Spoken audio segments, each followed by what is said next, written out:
Well, I've already shot the, this lecture is on the slingshot orbit, when you're, in a spaceship, approaching a planet. This lecture is for, if you want to slow your spaceship down. I've already done the, one where if you want to go faster, you can find, that video on my site, YouTube site where I already did the posted the slingshot orbit if you want to go faster. This one is gonna be if you want to slow your spaceship down. With the one where we went faster, we wanted to find a planet that was coming towards us.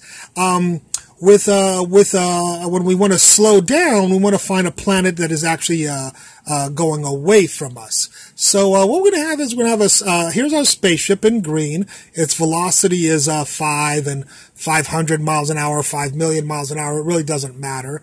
5 meters per second, 5 feet per second. It doesn't matter. So here's our spaceship with a velocity of 5. And we're going to have a planet that's flying this way with a velocity of 2. And that's our initial scenario. Let me place this so we don't get distracted with other stuff. So that's our nice and simple scenario that we have out in space. What we're going to do is we're going to go into a center of mass system. Because the planet is so much larger, the planet defines the center of mass system. So we will want to make the planet's velocity equal to 0. Since the planet's velocity is 2, what we're going to do is subtract 2, and that will make a planet velocity equal to 0. So why don't we subtract 2 from each object, from the velocity of each object, to go into the center of mass system. So here we are in the center of mass system. And let's make sure that we did everything that we were supposed to do. We were supposed to subtract 2.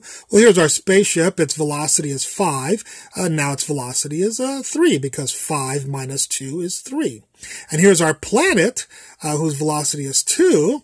And if 2 minus 2 is equal to 0, and sure enough, our planet has a velocity of 0, that puts us into the center of mass system.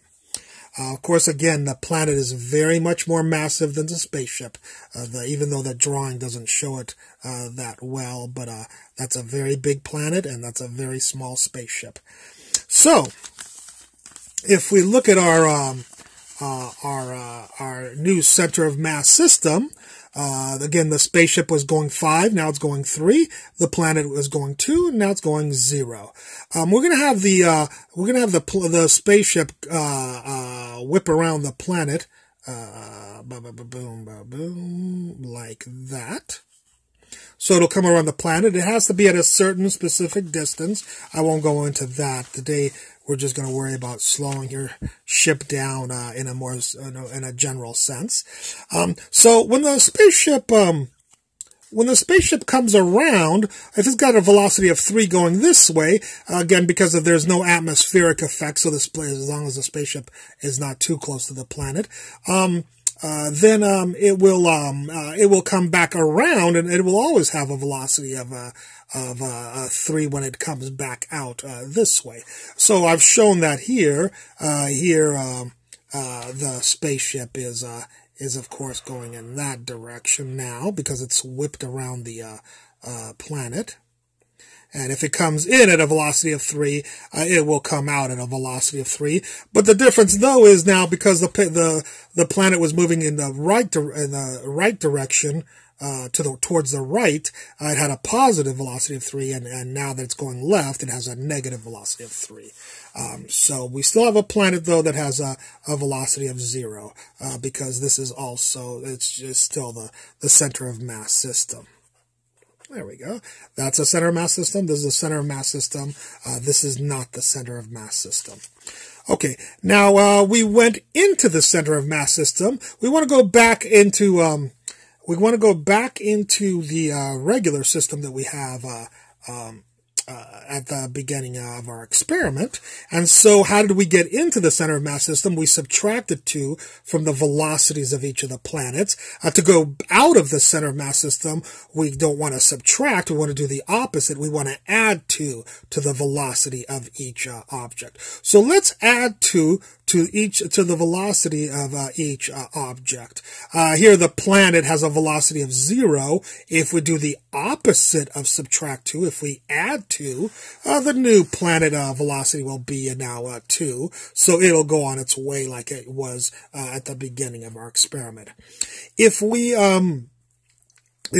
add 2, again, to get out of the center of mass system to the spaceship, well, the spaceship is going at -3, and if you add 2 to -3, you get -1, of course. And so now our spaceship in the not center mass system is now going at -1 in this direction towards the left. So our final picture shows that the planet moves on merrily at 2, just like it was before. But the spaceship now is going only 1 mile an hour, whereas before it was going 5 miles an hour. We have slowed the spaceship down. So if your intent is to slow the spaceship down, make sure you slingshot effect on a planet that is moving away from you, as opposed to a planet that is moving towards you, like we learned in the other lecture that I have posted, which is called the slingshot orbit when you're going faster. So again, to review, you were going at 5 miles an hour, or 5 million miles an hour, or warp 5 if you're a Star Trek fan. And now you're only going at warp 1, or 1 mile an hour, or 1 million miles an hour, whatever unit you'd like to use, because this analysis works for any velocity that you might have. So you slowed your spaceship down as I promised you. That's about it. I hope you enjoyed this lecture, and I look forward to any comments you have concerning it.